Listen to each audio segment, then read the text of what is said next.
Amis auditeurs, bonjour et merci de nous rejoindre sur Alger Chaîne 3 pour Débat politique. Zoom aujourd'hui sur le rôle des médias algériens dans l'accompagnement de l'élection présidentielle. Le rendez-vous du 7 septembre prochain, de par son aspect multidimensionnel, implique et appelle un intérêt médiatique à la hauteur de l'événement. Un travail de sensibilisation s'opère déjà, tous supports confondus, afin de porter le message adéquat et d'informer les Algériens sur l'ensemble du processus électoral d'une part, ainsi que les enjeux de la présidentielle d'autre part. Et au lendemain de la clôture de la révision exceptionnelle des listes, le besoin d'avoir accès à une information fiable sur les prochaines étapes à franchir par l'ensemble des protagonistes de la présidentielle permet aux citoyens de se positionner.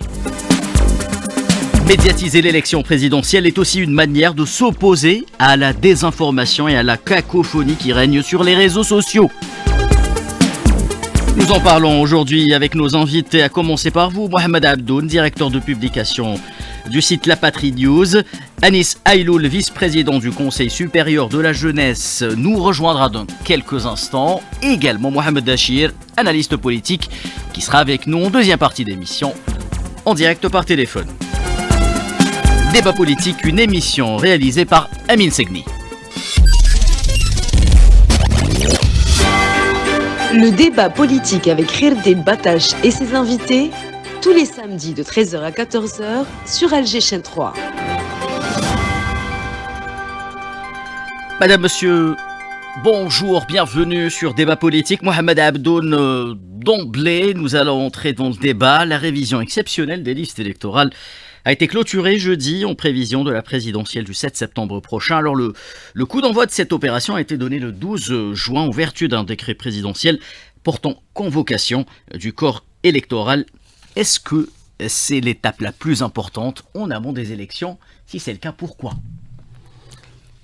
Tout d'abord, merci beaucoup pour l'invitation.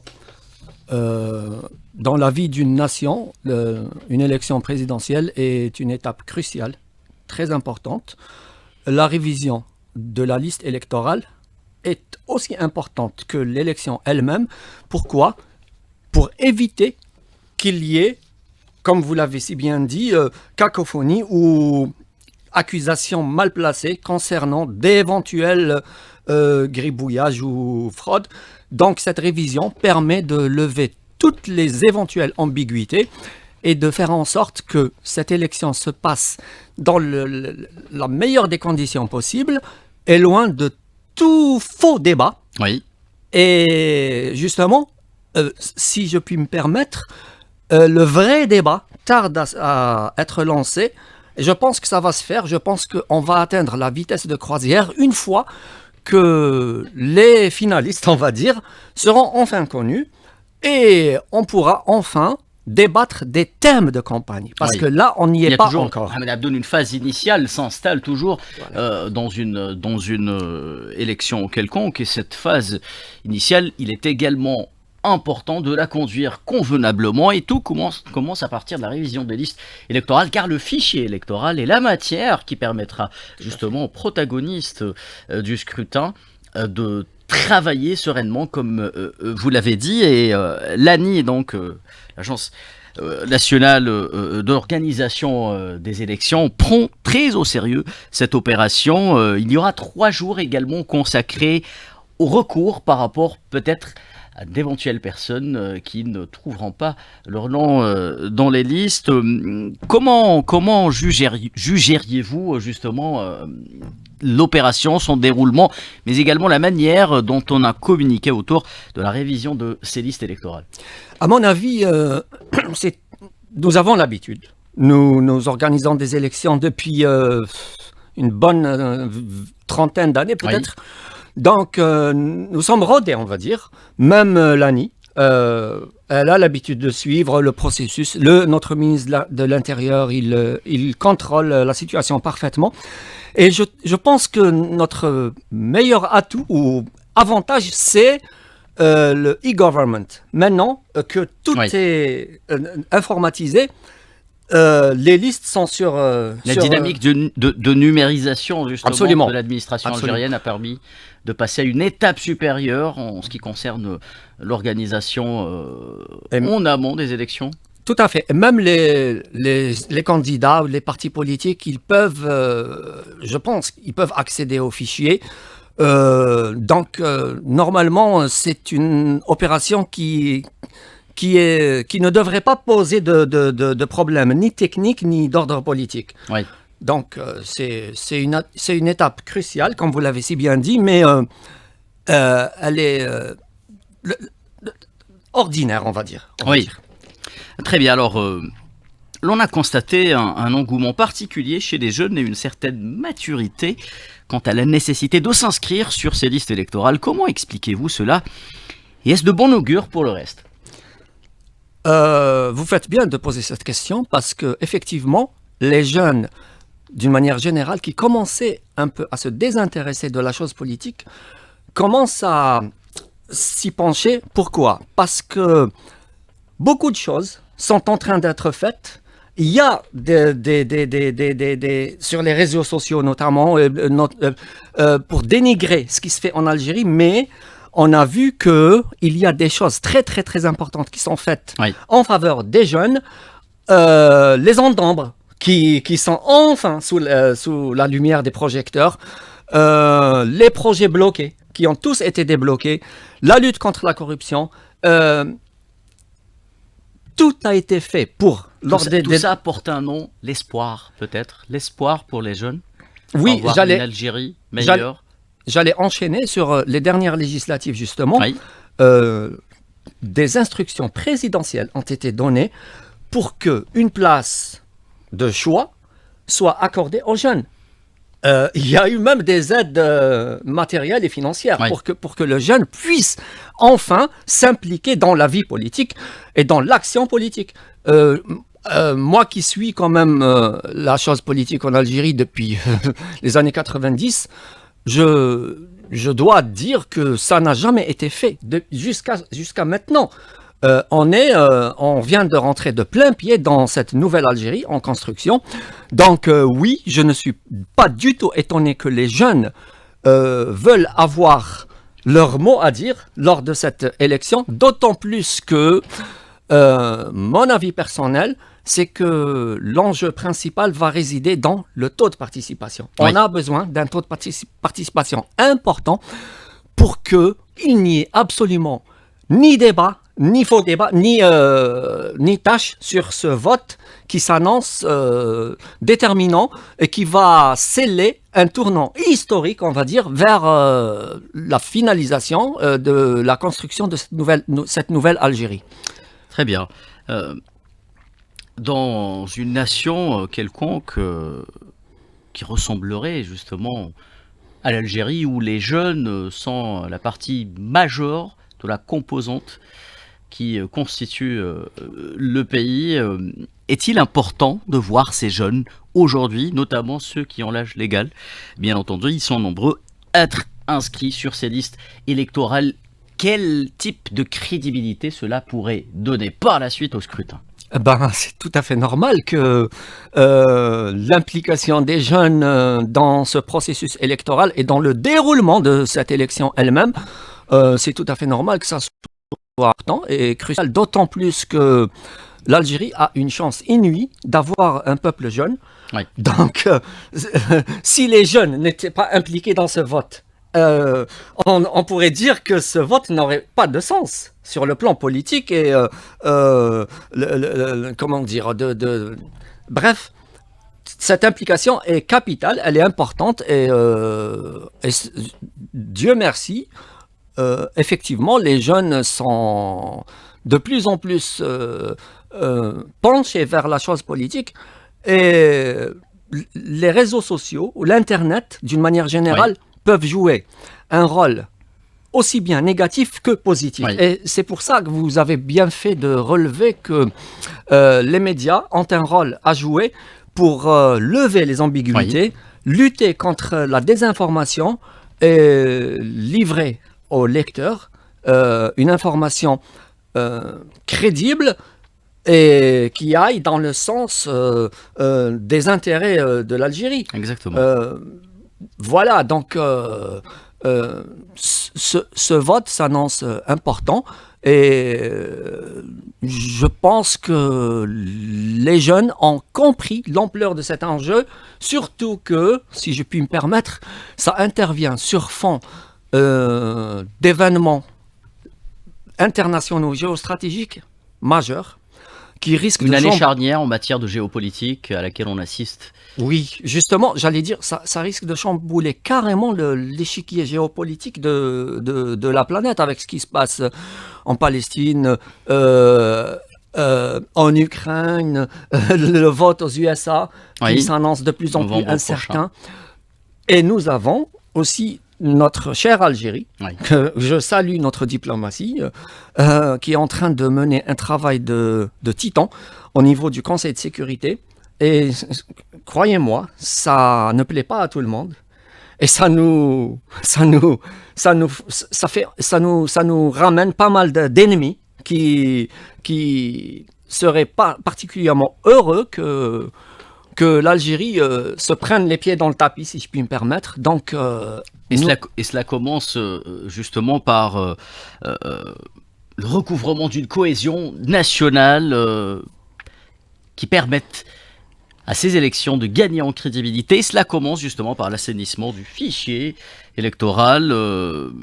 En attendant d'avoir des chiffres justement relatifs à cette opération, le chef de la diplomatie algérienne, Hamad Attaf, était en visite officielle hier en Pologne. Il a rencontré les membres de la communauté nationale et les a appelés à participer massivement à la réussite de ces élections à l'étranger. Aussi, l'engouement autour de la révision des listes électorales a été au rendez-vous, notamment chez les jeunes. Là également, peut-on parler de maturité électorale chez l'ensemble de nos concitoyens pour le rendez-vous du 7 septembre prochain, Mohamed Abdoul?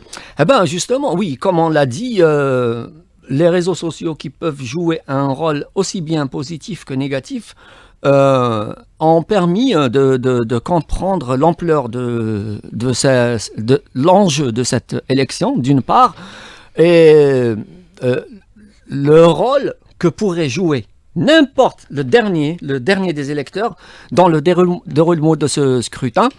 Et je pense que c'est pour ça que les jeunes, ils ont compris que il ne peut pas dire non, je ne me sens pas concerné. Oui. N'importe quelle voix, n'importe laquelle, la dernière des voix peut aider ou permettre de changer la donne. Ce n'est pas une chose à laquelle nous avions l'habitude auparavant, Mohamed Abdoun.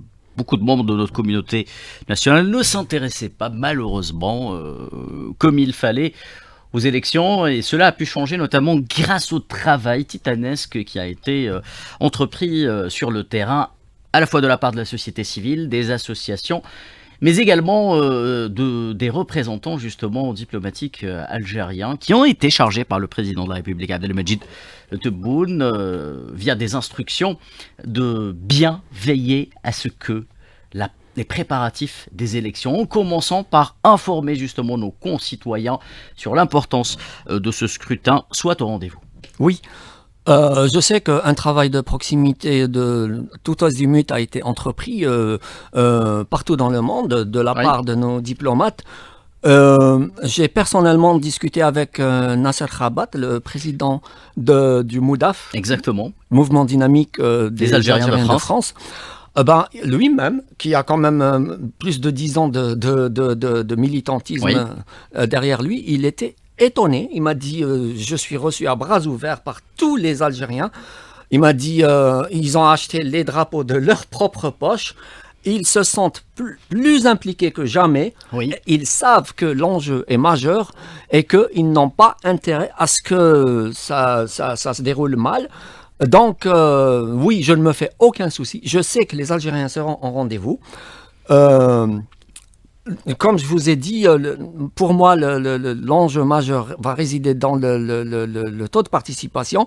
Or, ce taux de participation va dépendre... Alors, ce taux de participation, permettez-moi de le dire, Mohamed Abdoun, il se construit, il ne va pas tomber du ciel, justement. Oui. D'où l'importance de cette première phase de révision des listes électorales, y compris à l'étranger. On va parler en deuxième partie d'émission des médias, mais des reportages ont été réalisés au niveau du consulat algérien et on a pu constater cet engouement dont je vous parle, notamment de la part des moins de 25 ans qui ont afflué massivement justement vers les consulats afin de s'inscrire sur les listes électorales. Alors, cette quatrième ou peut-être cinquième génération des Algériens de l'étranger s'intéresse beaucoup plus qu'avant aux élections. Qu'est-ce qui a fait, selon vous, qu'est-ce qui a fait que ces générations s'intéressent autant aux faits politiques et aux élections présidentielles de 2024?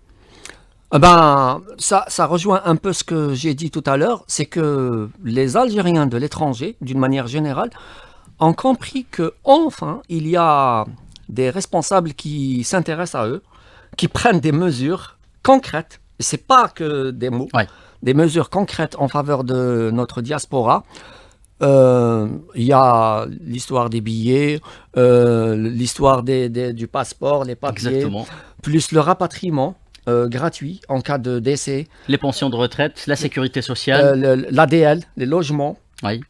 Donc, il y a du concret. Il y a du concret. Le responsable actuel sont réellement au chevet des Algériens de Mais l'étranger. au-delà de ces mesures, il y a un message peut-être également qui passe mieux qu'avant et qui fait le lien entre les Algériens l'intérieur du territoire national et ceux qui sont allés à l'étranger. Comment ça se fait que ce message passe mieux qu'avant depuis l'arrivée, pouvons le dire, du président de la République Abdelmadjid Tebboune à la tête du pouvoir? Oui, en matière de communication, le président a adopté une tradition que je salue, c'est de s'exprimer par le biais de la presse assez régulièrement, Oui. tous les 2 mois à peu près.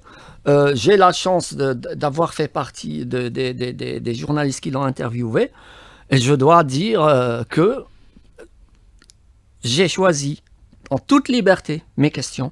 Je les ai pas posées sans aucune entrave. Oui. Donc oui, le président communique bien et communique tout azimut et il est prêt à répondre à toutes les sollicitudes et à toutes les questions. Donc oui, les Algériens sentent enfin, les Algériens aussi bien d'ici que d'ailleurs, sentent enfin que des responsables s'intéressent à eux, sont penchés sur leur vécu quotidien. Oui. Et ce n'est pas que de la propagande, c'est des actions concrètes sur le terrain.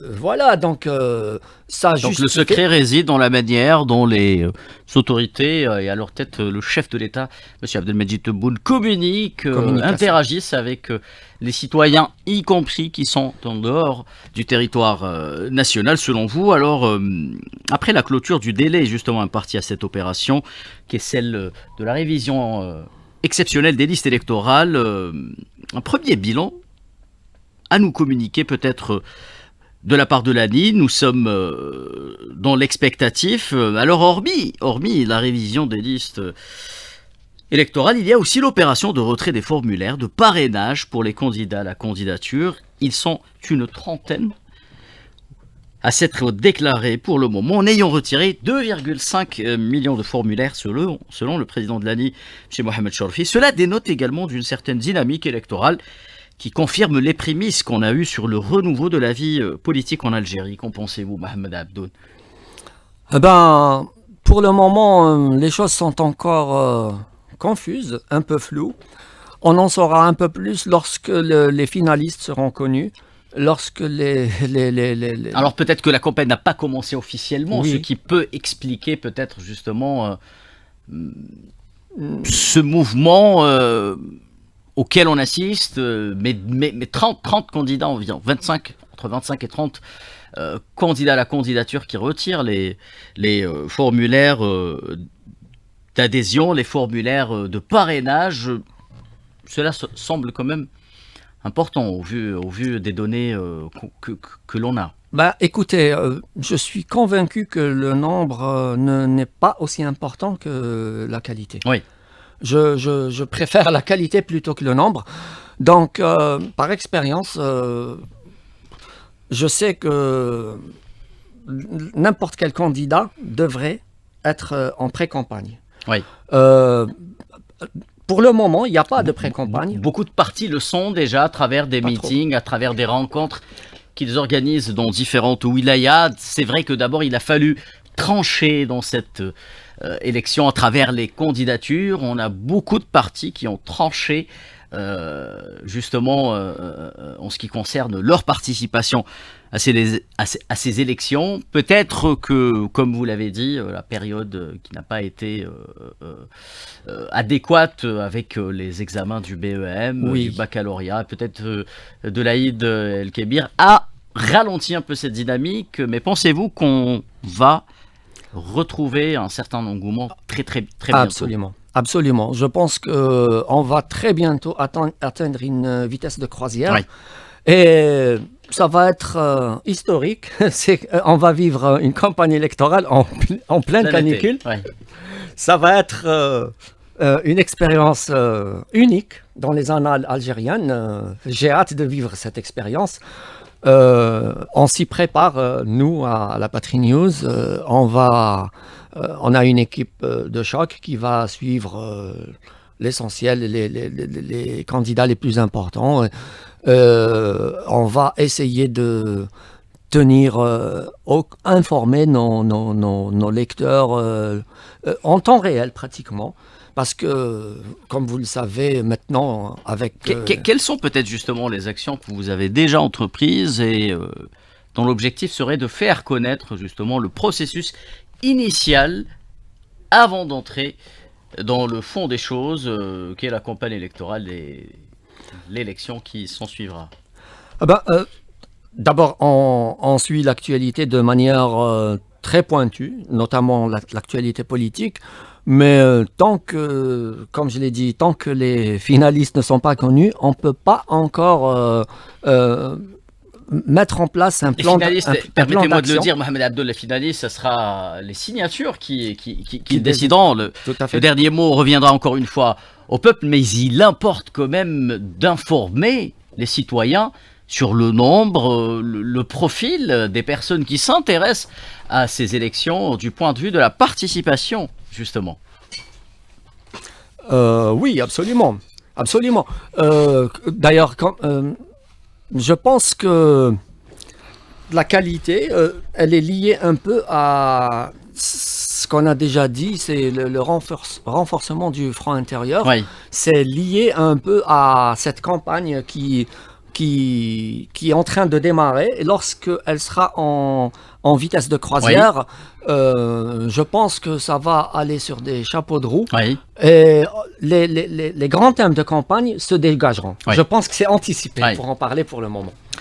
Très bien. Alors, Anis Aïloul, vice-président du Conseil supérieur de la jeunesse, nous rejoint. Bonjour Yanis Aïloul. Alors la jeunesse algérienne est concernée au premier lieu, nous le disions avec M. Mohamed Abdel, par le scrutin du 7 septembre. Le Conseil supérieur de la jeunesse que vous représentez a lancé récemment l'opération Hayya Shabab, Allez les jeunes, pour encourager, dans le but d'encourager les jeunes à s'inscrire sur les listes électorales.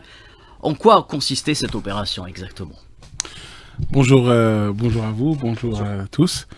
Et on s'excuse pour ce contretemps. Il n'y a aucun problème, voilà. Yanis Aïloul. Et pour le Conseil supérieur de la jeunesse, en tout cas, c'est une institution consultative auprès de M. le Président de la République.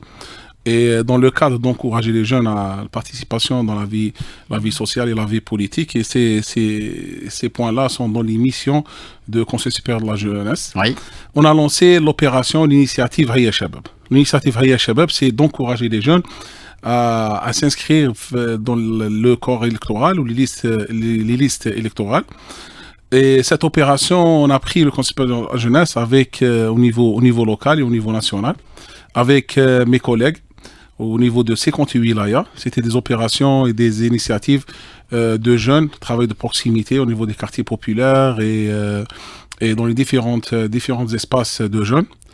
Et cette opération, on l'a terminée le 27 juin, jeudi passé. On a eu un écho extraordinaire. Date à laquelle a pris fin justement la révision exceptionnelle des listes électorales. Voilà.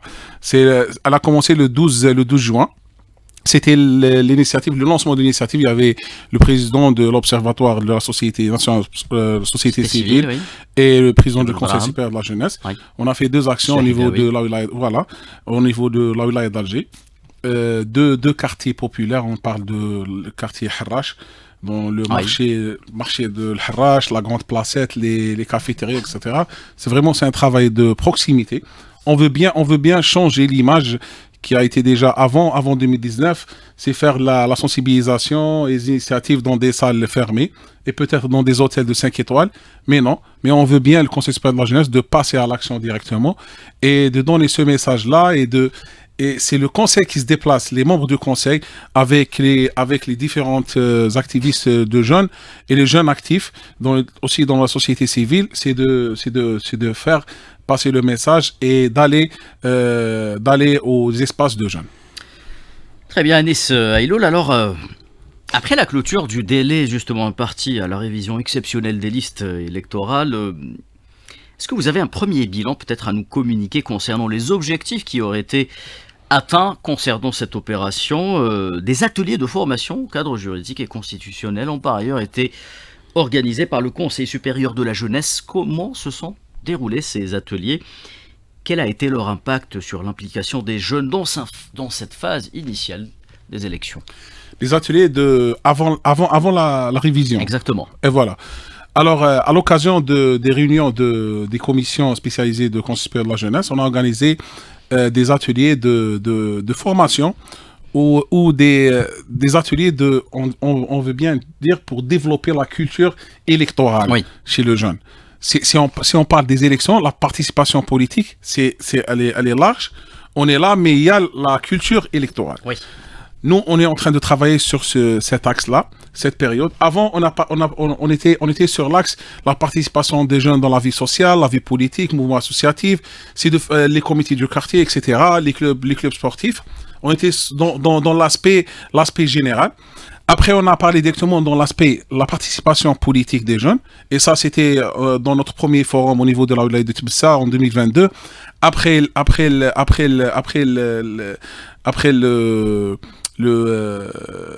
la fondation ou le lancement la création du Conseil supérieur de la jeunesse au 20 juin 2022, directement en septembre 2022 ou octobre 2022, on a lancé la première activité, le Forum national des jeunes algériens.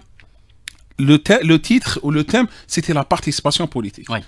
Alors, on était sur cet aspect-là parce que les jeunes sont là, aiment leur pays, sont là pour donner la valeur ajoutée dans les comités de quartier, dans le mouvement associatif, etc.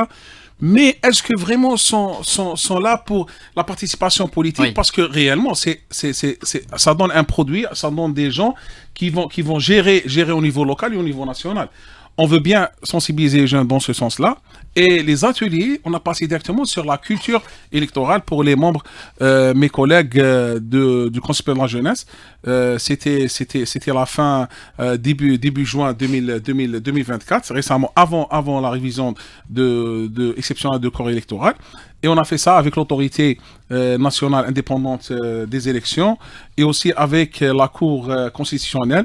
C'était une formation et des ateliers de formation pour nos collègues qui ont vraiment avoir des idées, les lois, etc. et le cadre juridique des élections en général.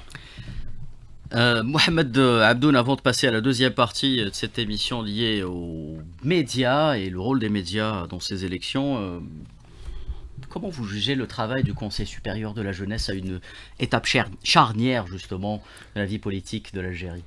Justement, dans ce que je disais tout à l'heure, j'avais oublié quelque chose. J'avais oublié concernant toutes les mesures qui ont été prises en faveur des citoyens, d'une manière générale, c'est justement le Conseil supérieur de la jeunesse, plus l'Observatoire de la société civile. Moi, je trouve que c'est des choses très importantes. C'est vrai que c'est perfectible. Mais déjà, du travail a été fait. Beaucoup de chemin a été parcouru depuis 2022, la date de création du CSJ. Comme vous l'avez dit, du travail de proximité a été fait.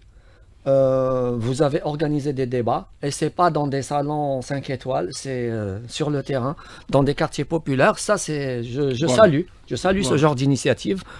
Vous n'avez pas peur de mouiller le maillot, ça fait plaisir. c'est des vrais jeunes, on va dire. Donc, je trouve que le Conseil fait un travail Oui.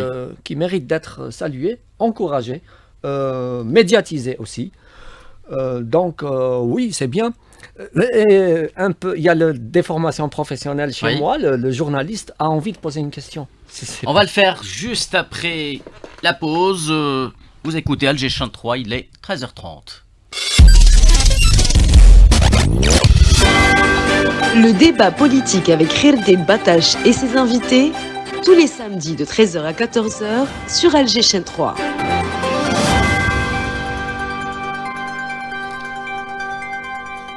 Vous écoutez Alger Chant 3, débat politique. Nous débattons depuis une demi-heure justement de 3 thématiques importantes. Révision des listes électorales, participation des jeunes à la présidentielle, les rôles des médias justement dans cette élection. Mohamed Achir nous rejoint par téléphone, il est en direct avec nous.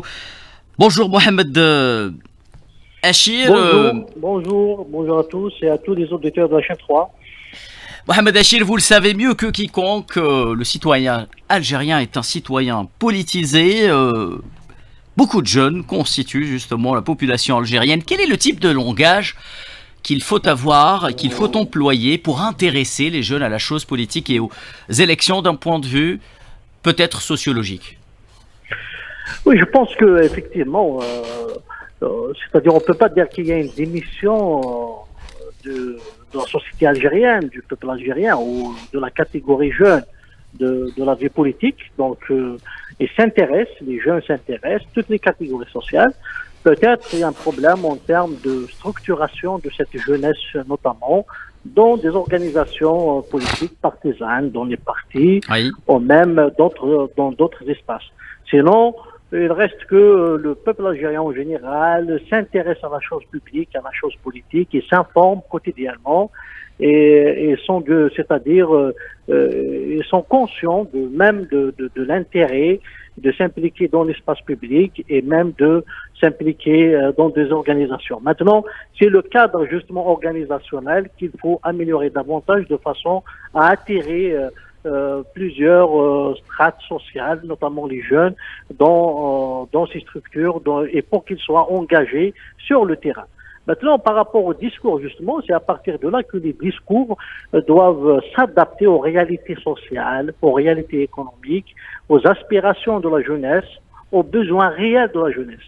Donc, il faut que le discours change un peu d'approche. Il faut qu'il soit un discours pragmatique, réaliste, Oui. un discours qui touche aux vrais problèmes, un discours qui n'est pas piégé par des débats. Au-delà de toute considération partisane, bien entendu. Tout à fait. Donc un discours c'est-à-dire qui propose, c'est-à-dire il ne faut pas y aller seulement dans les slogans, Oui. dans les constats, etc. C'est vrai qu'il faut un diagnostic, il faut avoir la capacité de faire un diagnostic pertinent de tous les volets économiques, social, politique, culturel, institutionnel, etc. Mais il faut qu'il y ait des propositions concrètes qui répondent directement aux besoins manifestés par plusieurs catégories sociales, notamment la jeunesse.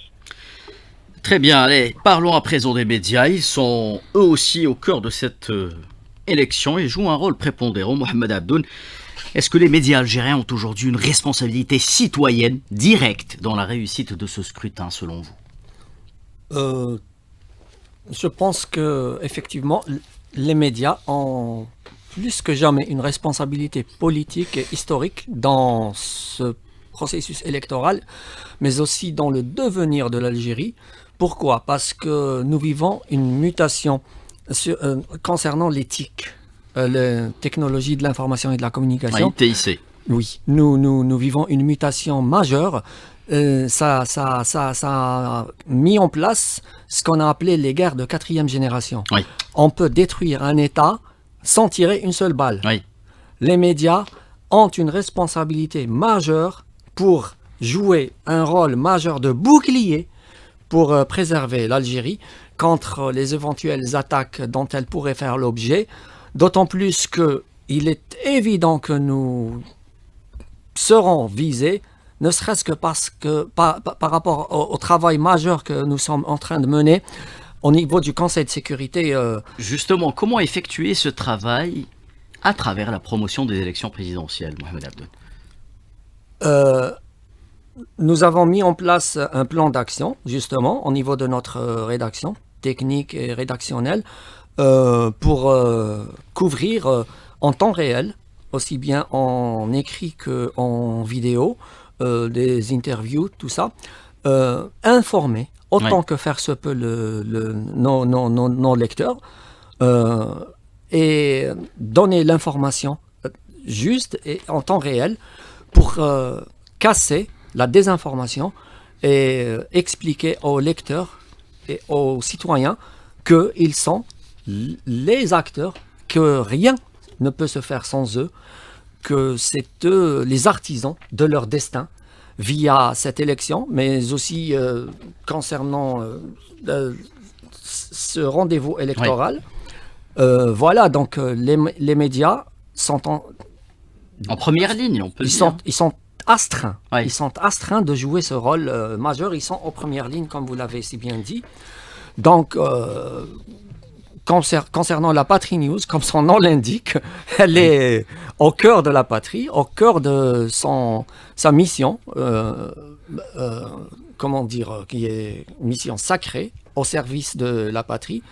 Donc, oui, nous préparons et nous suivons de très très près l'actualité politique.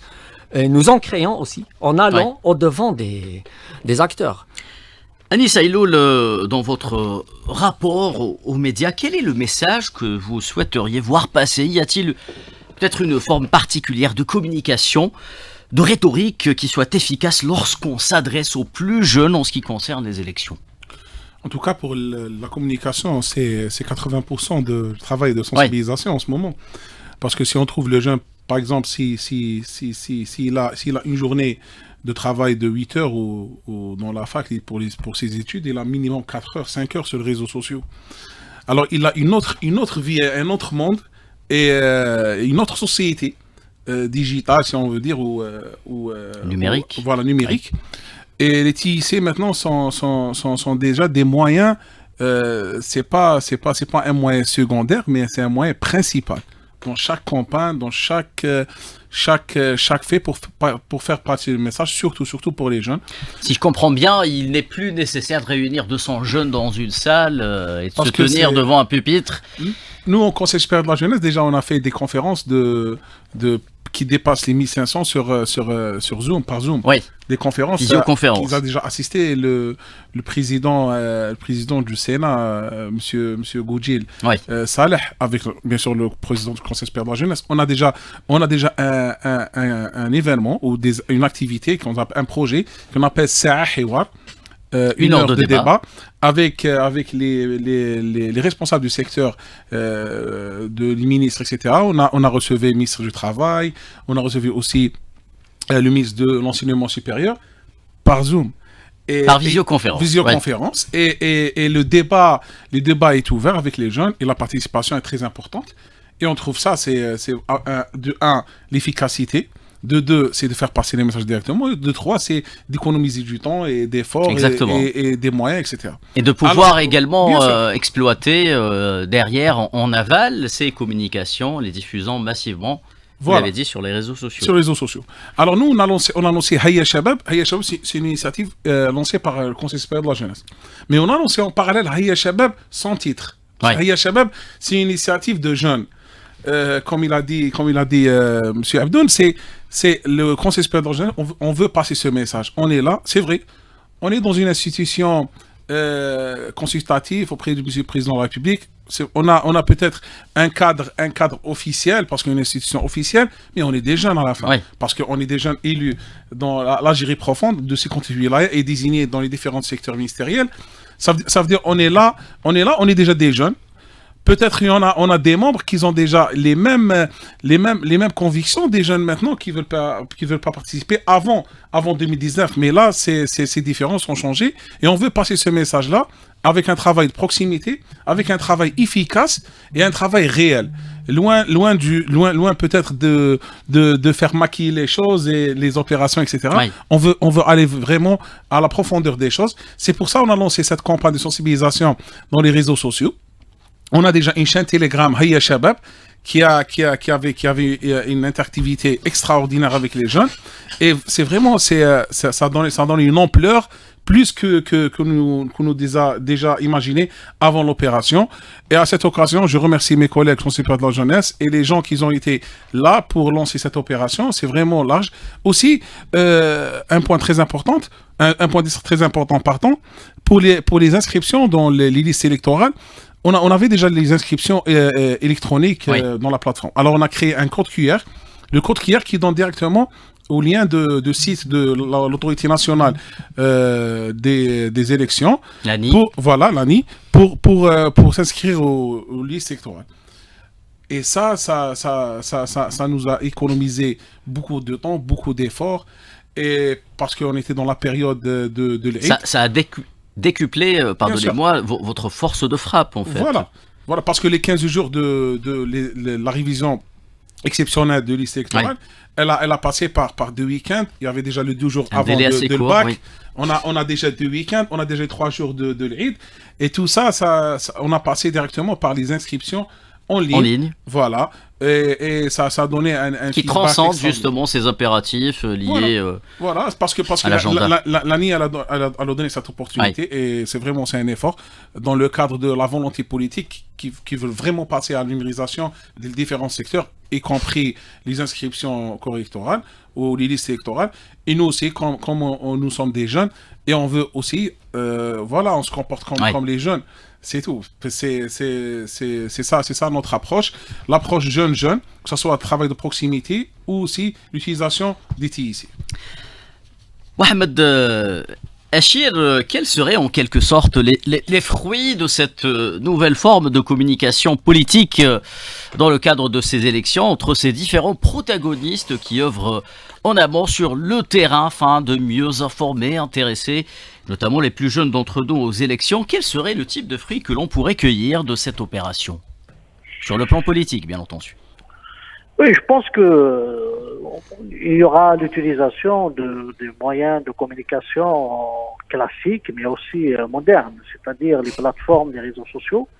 Mais à mon avis, il y a aussi des formes de communication traditionnelles qu'il ne faut pas négliger, notamment le contact direct avec les citoyens, la communication de proximité dans des espaces publics, dans des espaces le bouche à oreille, comme on dit, économiques, effectivement, le travail de proximité, de sensibilisation, le déplacement au niveau des entreprises, des syndicalistes, au niveau des marchés, la distribution des flyers, de programmes ou bien des parties de programmes des candidats, ainsi que la mobilisation aussi des brigades de communication, comme il se faisait avant. Donc, c'est des moyens traditionnels qui restent toujours efficaces, y compris dans les pays développés qui ont aussi des démocraties médiatiques très avancées, avec des médias très lourds et avec une panoplie de presse écrite, de radio, etc., le mainstream. Donc, tout ça, il est mobilisé, mais sans négligeant en quelque sorte parfois des communications de proximité, surtout quand il s'agit de mobiliser un électorat qui se trouve dans des villages, dans des zones rurales, etc. Et là, il faut revenir toujours à la question de l'organisation politique, c'est-à-dire les partis, les candidats qui ont des structures surtout déjà prêtes, des partis politiques, même des organisations aussi, disons, de soutien. Donc, ils ne trouveront pas assez de difficultés pour renouer avec la communication politique. Et aujourd'hui, on a vu, par exemple, des plateformes, ça c'est nouveau, donc les short vidéos, donc ça joue un rôle très très important aussi. Mais là, ça demande justement un travail de professionnel pour choisir le message, la cible. Donc c'est tout un marketing communicationnel, marketing politique qu'il faut mobiliser dans ce cadre. Très bien, merci Mohamed Achir. Mohamed Abdoun, le ministre de la Communication, Mohamed Lagab a récemment appelé les médias algériens à accorder la plus haute importance aux élections à travers la vulgarisation justement de l'ensemble des mécanismes et du mode de fonctionnement électoral. Quels sont les outils dont disposent les médias pour faire ce travail et quels sont les outils dont ils auront besoin par la suite également pour effectuer ce travail? Ben, nous sommes une simple courroie de transmission entre les acteurs et les citoyens. Nous essayons de ne pas parasiter le message, de le transmettre aussi authentique et aussi pur que possible. Donc les outils sont clairs, ils sont évidents. Nous avons les articles classiques, nous avons la vidéo, nous avons bref, c'est travail de journaliste classique. Oui. Sauf qu'avec cette intrusion des réseaux sociaux qui est en train de prendre le pas sur la presse classique. Il y a aussi l'aspect du fact-checking ou de la vérification de l'information qui prend une ampleur considérable. C'est pour ça. Oui, c'est pour ça que j'ai dit que nous veillons à vérifier l'authenticité de l'ensemble des informations que nous diffusons, d'une part, et nous luttons contre les fake news qui sont beaucoup trop nombreuses au niveau des réseaux sociaux. D'ailleurs, effectivement, le ministre de la Communication rappelle assez régulièrement à l'ordre les médias concernant leur travail. Parfois, oui, le travail qui ne respecte pas la déontologie. Oui, qui n'est pas très déontologique. Oui. En fait, la raison, elle en est assez simple. C'est qu'il y a beaucoup d'intrus au sein de notre métier.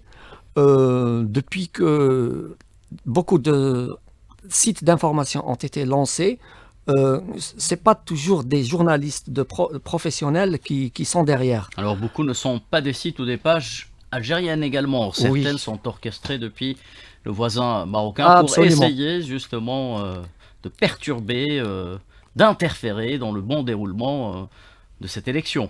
Absolument. Et nous, comme je l'ai dit tout à l'heure, nous essayons de jouer le rôle de paravent ou de pare-choc en dénonçant les fake news et en donnant une info crédible en temps réel. D'où l'importance de structurer justement l'amont de ces élections en ce qui concerne les sources, par exemple par rapport aux chiffres, le seul interlocuteur est l'ANI qui prend en charge justement les mises à jour en ce qui concerne tous les chiffres concernant l'élection. Anis Eiloul, justement, que voudriez-vous trouver justement comme travail effectué de la part des médias pour relayer ce que vous faites sur le terrain? Alors, pour les médias, ils nous ont accompagnés durant toute l'opération, les initiatives, que ce soit Hayya Shabab ou avant. Le Conseil supérieur de la jeunesse, toujours, avait cet accompagnement-là. Différents médias, que ce soit les radios, les chaînes télé, et les chaînes électroniques et les pages aussi. Et ça nous permet de donner vraiment et de faire passer le message aux jeunes. De un. De deux, c'est de changer différentes convictions négatives chez les jeunes, parce que les médias, son rôle principalement, c'est donner l'information crédible, temps réel, comme il a dit M. Abdoul, et aussi pour donner un changement et pour changer les idées négatives et les convictions négatives. Insuffler une vision positive. Voilà, orchestré, comme vous avez dit tout à l'heure, dans les différentes pays, y compris nos voisins. Et aussi pour passer le message positif, parce que réellement, la volonté politique et le président de la République, M. Abdelmajid Tebboune, vraiment, il nous a donné une chance historique pour les jeunes. Nous avons une opportunité et des chances. Le Conseil supérieur de la jeunesse, le code des élections qui a donné une marge très importante pour les jeunes, 50% des listes électorales sont des jeunes, le code de 2022, et aussi chaque fois la volonté politique, elle donne ou elle diffuse cette volonté politique qu'on est vraiment à l'approche jeune, on veut booster les jeunes, on veut vraiment passer le flambeau aux jeunes. Et ça, c'est une opportunité pour nous, pour passer ce message-là avec les médias et aussi pour saisir cette opportunité, cette chance en 2024. Très bien, Anis Ailoul. Mohamed Achille, est-ce qu'une couverture médiatique professionnelle et transparente serait la meilleure des garanties, au demeurant, en ce qui concerne la réussite des élections face à l'opinion internationale notamment? Surtout, je pense surtout, c'est-à-dire c'est une vitrine d'abord du paysage politique en général, mais aussi lors d'une élection. Donc effectivement, des médias professionnels, des débats ouverts et professionnels aussi, contribuent à crédibiliser davantage une élection présidentielle ou même toutes les élections locales. Donc je pense que c'est très important d'avoir des professionnels, Oui. et oui, des journalistes professionnels, et qui montrent réellement la vérité des débats. C'est-à-dire même le débat contradictoire, parce que il y aura une confrontation des programmes. D'idées, des programmes, oui, en effet. Voilà, donc tout ça, il faut le mettre en avant à travers des médias, à travers des tête-à-tête, des débats ouverts. Donc tout ça, ça donne une certaine dynamique d'abord électorale, Oui. et une vivacité de l'élection. Mais aussi, ça fait impliquer davantage. Vous savez, Exactement. quand on organise des débats comme ça, bien poussés, professionnels, avec une objectivité, mais aussi avec un ton de parler, c'est-à-dire avec une équité dans la distribution Oui. de la parole et la chance qui est donnée à tout le monde. Donc ça donne de la crédibilité et ça fait mobiliser l'électorat, ça fait mobiliser, ça fait intéresser le citoyen à participer aux élections. Très bien, il faut que le travail des médias, en somme, fasse comprendre aux citoyens qu'il est aussi acteur de cette élection. Mohamed Abdoun, lors d'une journée de formation sur les critères juridiques justement et professionnels liés à la couverture des élections, le directeur général de la radio nationale, M. Breni, a insisté sur les moyens et les mécanismes qui permettront aux médias d'assurer la meilleure des couvertures lors de ce rendez-vous. À quel point cet aspect de la formation est-il important pour les médias aujourd'hui? Ben oui, c'est très important. Il ne s'agit pas de couvrir pour couvrir. Il faut savoir faire son travail de la manière la plus professionnelle possible. Concernant les temps de parole d'abord, l'approche envers l'ensemble des candidats, essayer de couvrir les meetings des candidats, suivre leurs activités sur les réseaux sociaux, donner les informations. Oui, mais comment faire en sorte justement pour que les différents journalistes qui travaillent sur les élections soient eux-mêmes d'abord partie prenante en ce qui concerne la bonne compréhension de ces mécanismes, notamment juridiques, constitutionnels, afin qu'ils arrivent à mieux les relayer, les simplifier notamment et bien les vulgariser. Et là, l'aspect formation, selon moi, il prend toute son importance. Oui, sans doute, mais normalement, la couverture de cette élection présidentielle est censée être faite par des professionnels. Professionnels, oui. Oui, qui connaissent leur métier. Qui ne sont pas toujours peut-être aguerris Oui, au fait politique, notamment tout ce qui est technique. Qui n'ont peut-être pas subi... Est-ce que l'ANI a un rôle aujourd'hui, justement? Oui, qui n'ont peut-être pas bénéficié de cette formation juridique. Je couvre des élections depuis 95, je pense. Oui. Donc, oui, l'essentiel, c'est d'essayer d'être le plus objectif possible. Très bien. Donner l'info, quitte à comment dire, la commenter par la suite, mais l'info reste sacrée. Oui. Même si le commentaire est libre. Oui. Très bien, Mohamed Abdoun. Anis Ailoul, justement, il y a l'approche participative qui a été mise en avant depuis le début, ou juste après justement l'annonce de ces élections de la part du président de la République, Abdelmadjid Tebboune. Est-ce que vous pensez aujourd'hui que les médias font partie justement de cette approche participative? Bien sûr. Ils font pas partie, c'est le moyen et l'outil principal. Parce que de un, pour passer un message pour le corps électoral, pour les listes, les révisions des listes, sont les médias qui font passer le message. De deux, pour la campagne électorale, Oui. pour les différents candidats, c'est les médias qui passent le message et le programme et voilà, les différentes visites, etc. Ça veut dire l'ambiance électorale, si on veut dire ça, ou le mouvement électoral en général, et c'est les médias qui l'ont fait, parce que à la base, la participation des Algériens peut être 22-23 millions. La plupart sont pas dans le rassemblement des Exactement. candidats, etc. Sont derrière leur téléphone, les télévisions, leurs écrans, etc. Et les médias sont un rôle principal. De un, pour passer un message ou une information fiable, temps réel, avec modernisé, si on veut dire. Ça veut dire, si un texte, par exemple, un jeune qui peut lire un texte de 20 lignes, non, il peut passer le message dans un Reels vidéo, une petite vidéo, ou peut-être des grands titres comme ça, sur une belle affiche. Peut-être ça attire, voilà, bien sûr, ça attire l'attention, que ce soit un jeune ou une tranche d'âge moins jeune. Moins jeune. Et ça, c'est déjà, par exemple, dans les élections de différents pays, si on parle des États-Unis, par exemple, le Twitter, déjà, il avait déjà à l'époque une influence. Twitter, X maintenant, il avait déjà une influence à l'époque. Elle a créé une polémique. Une polémique peut-être mondiale sur l'influence des réseaux sociaux.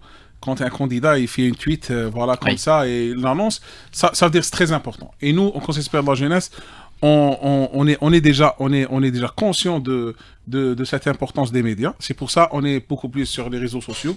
Si vous voulez peut-être avoir une idée, vous pouvez passer sur notre page Facebook, Instagram. On a créé un compte TikTok.